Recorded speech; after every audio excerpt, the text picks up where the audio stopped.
It's about jobs, and I'm here to do my job.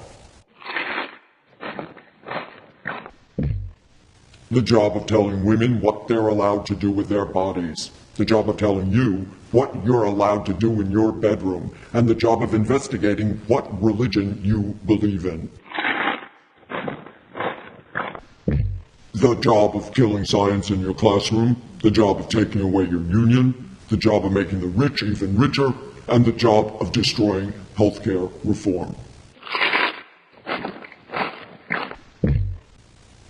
Oh yeah, and the job of saying Obama isn't a real American.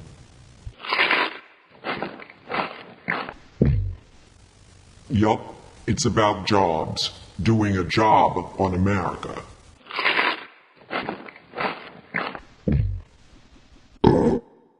Well, back to work.